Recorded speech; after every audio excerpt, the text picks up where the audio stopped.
What's up, guys? Welcome to another episode of Merricks Garage. Before we get into all the killer burb goodness, that button right there, the little red one that says subscribe, hit that, do me a solid, and let's go get it. Merricks Garage.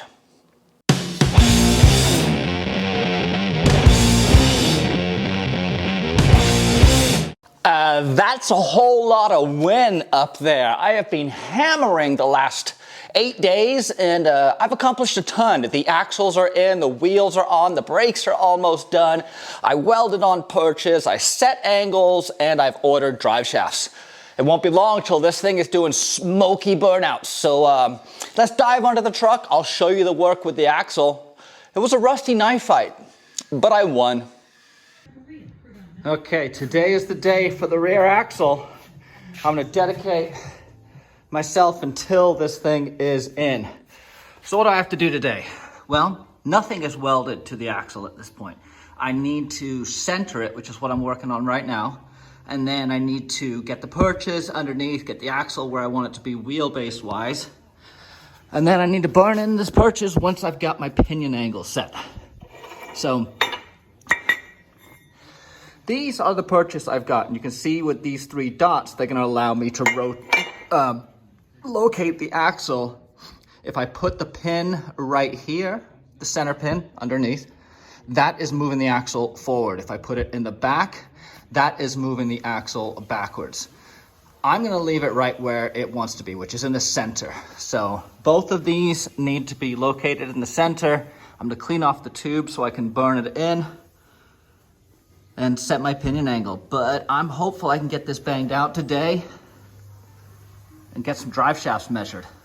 So what I'm doing right now to measure, to make sure I've got it centered is this. Okay, so measuring from the disc to the center pin is coming up right here at 9.5. And this side is coming in at 9.25. So 1/8 of an inch to the past driver side should center me. Drive shaft 101 here. I want to make sure that my pinion angle is good. So I'm going to adjust the rear housing to get my pinion angle, and then I will set the pinion angle by welding in the perches. Now there's a couple of things to consider when you're setting up your pinion angle. If you go too high, you're potentially going to starve the front pinion bearing of oil. I'm not really that concerned about that because the way it flings around inside, it's not that big of a deal.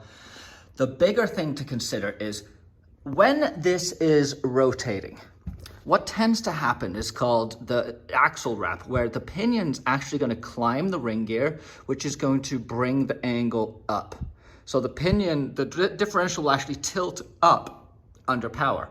That's why you can put anti-wrap bars in and various other things. The way I'm going to solve for it is I'm going to take about 3 degrees out of my angle right now. This angle is directly pointing out to my outfoot flange. But if I drop it down, I know that the drive shaft will be fine when it does rotate up, inevitably under power. So I'm going to lower this a little bit, take a bunch more measurements, stare at it for about 2 hours, and then start burning. Okay, I didn't really do an effective job of explaining axle wrap and pinion climb, so I'm gonna do it here with this ring gear and pinion. So this is my ring gear. Imagine this is setting the differential, and as this guy turns like that, it spins, right? So check it out. This engages right here. As it spins, it's turning this, which is connected to the carrier, which drives the axle shafts.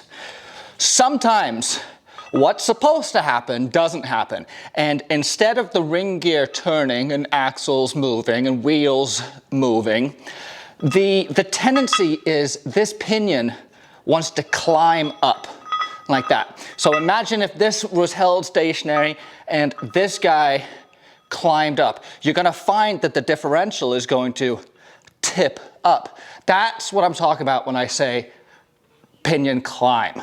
Now, the other downside to this is that you are going to get axle wrap, which is as the pinion rises, the leaf springs are going to be bent into an S. It's not the end of the world. There's ways to get around it, track bars, and most people don't need to worry about this until they're pushing some big power.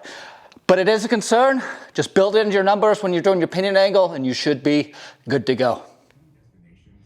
I think I'm where I need to be, but to truly understand and measure my pinion angle, I need to drop the body back down and add the weight on. So let's roll this beast underneath and get the body back down for a moment to see how things look. In addition to measuring your drive shaft when you are at ride height, measuring your drive shaft when it is at full droop is also important. You might be surprised by what happens to the length of your drive shaft. Under droop, my drive shaft shortened by 2 inches. It went from 55.5 inches at ride height to 53.5 inches at full droop. And this also changed my pinion angle. It went up to 18 degrees from about 14 degrees. So about a 4-degree change positive and a 2-degree or 2-inch negative change. I absolutely got my butt handed to me today. Perches are welded. Springs are back in. What else did I do? Limit straps. That's what else I did. The limit strap tabs got welded in. There you go. Oh, yeah. To think I was considering not pulling the body, I can't tell you how much of an advantage it has been to be able to climb up and over the frame and run all the plumbing and electrical the way I wanted to and weld all the tabs on the way I wanted them to be. So it's been really cool to have that flexibility and access. I still need to build some mounts for the airbags. I need to build a cross member for the doubler. That is a heavy, heavy beast. And that's about it. It's coming together. This is really, really awesome. I just finished up bending all of the brake lines for the rear brakes, so on the rear axle. And it's quite rewarding. So let's take a look at what I got done here. I'll show you quickly how I did it because it's quite a bit easier than you would think. I used these little tabs that you could just spot weld on. And that's what's going to be my my base, my zip tie base to hold these things on. But let's get this guy up here. And we'll get that guy over there. So they've all been bent, flared. They got all their fittings on them. And then everything is sitting really pretty good, actually. The trick with this is you can hit them. Use a soft mallet. But to get good purchase and good contours, don't be afraid to whack it with a mallet to get it to line up well. Nipex reached out to me and sent me some pretty sweet pliers. These are their flush cuts plastics. Check this out. Ooh, that's nice. Brake lines are in. Burned in the limit strap mounts. This axle just needs to have the fluid filled. Needs a lock ring in the hub. I need to torque the hub and lug nuts.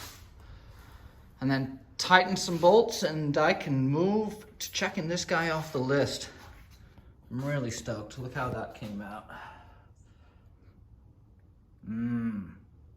Saucy.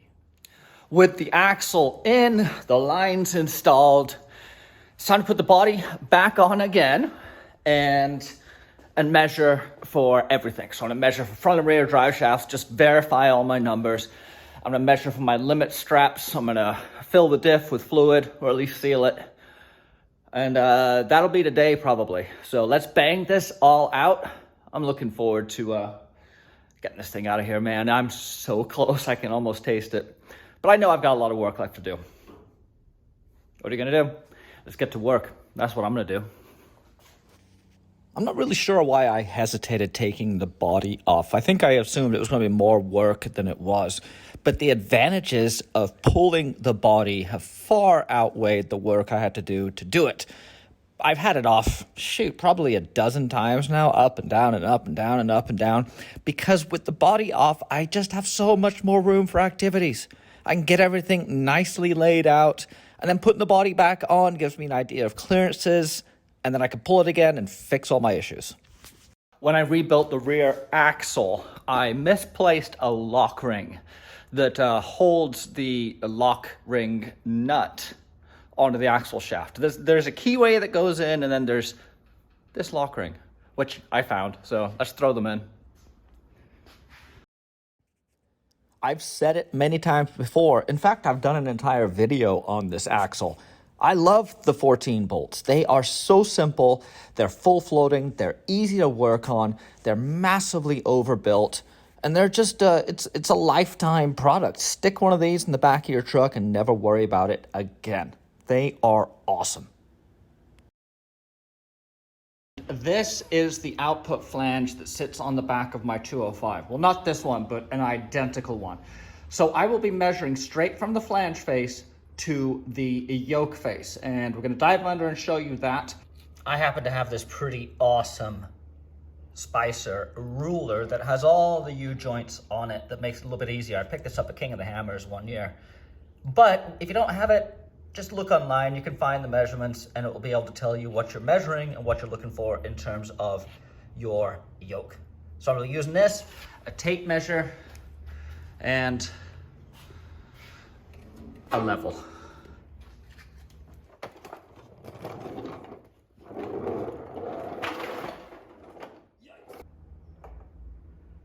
And that is a 1410 or a 1480.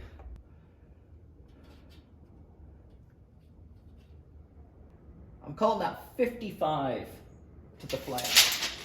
5 to the flange. Measuring at about 10 degrees. I'm gonna go write this all down on my whiteboard.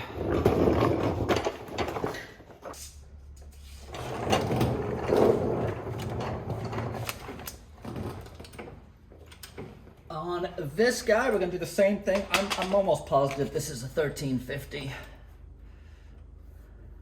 Yep, 1350, 1350, 1480. And once again, to the end of the splines, I'm getting 42.5. 42.5. And let's get we're also going to do a measurement on the transfer case angle. I got a 4-degree negative tilt on this guy. Yep. While I'm under here, I want to give you guys a quick look. Let's zoom in on these awesome axle stands. These are from Pivotal Manufacturing. They are designed for the Harbor Freight 12-ton jack stands, and they allow you to move things all around your shop. I've used these guys a ton. They were buried underneath the Cummins Ender for about 6 months. But now they've been doing double duty up front, in the back.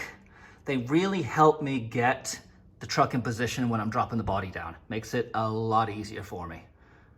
You can push them anywhere. You can basically turn a truck around in here with these things.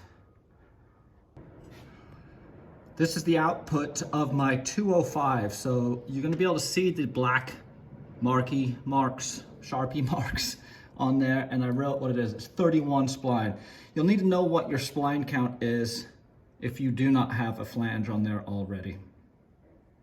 I'm ordering my drive shafts from Tom Woods because they make killer drive shafts and also killer skate decks. And they have a diagram on their website that gives you all the things they're looking for. So I transferred that over to my whiteboard. Let's just bang it out. So Transfer case, front drive shaft, rear drive shaft. You can see I've got rear and front, and this is at ride height.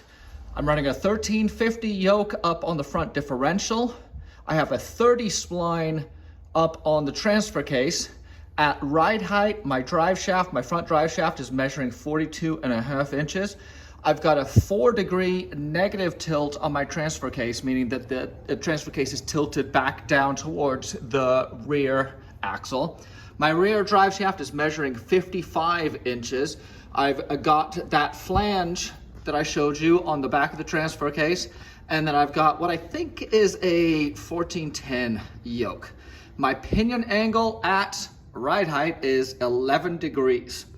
Moving over, this is the rear flange, and you're gonna wanna take a couple measurements off the rear flange. You're gonna wanna take a diagonal and then also a width, because they're not always square.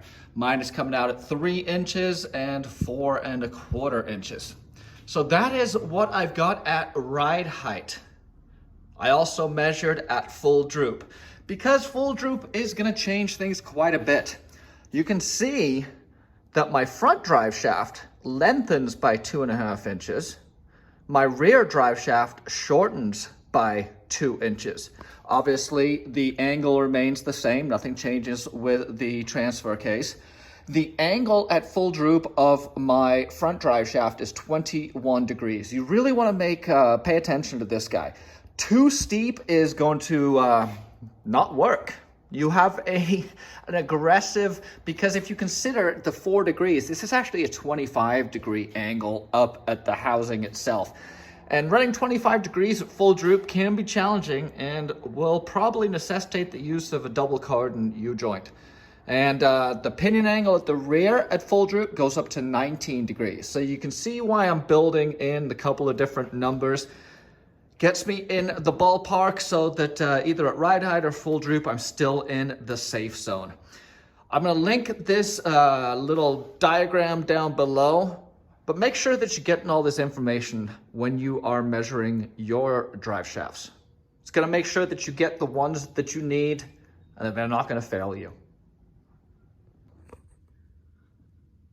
I'm really excited that my lift can hold the Suburban when it is fully kitted out. So axles, tires, wheels, engine, body, frame, and it's up in the air and it hasn't fallen off yet. Output flange, the rear doubler. You see the transfer case and the front axle up here are all set. Everything's being painted. I've got my limit straps burned in up front. I've got everything dialed and buttoned down here. And the rear is looking to be the same. All my plumbing is being secured. Tabs welded. Angles set. Everything Loctited.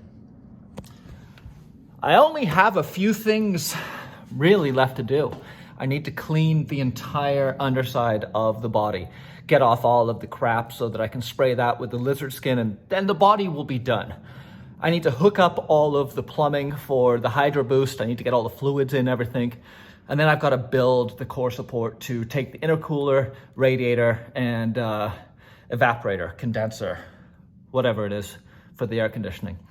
I got to do some body mount work for the airbags. That's kind of it. I can't believe it, man. It's coming together. Stoked. I don't know if you guys can tell, but I'm starting to get pretty excited about this build. More importantly, I'm getting excited about rolling it out of the shop and actually being able to use the Burb for what its intended purpose was. Doing killer stuff and towing big, heavy things. If you want to see some of the killer stuff that I have planned with this, I've got a playlist of killer four-wheeling trips up here that I go on every couple times a year, and I just thought you might want to see those. It's an alternative to watching me wrench. You can watch me fail out four-wheeling. Merricks Garage.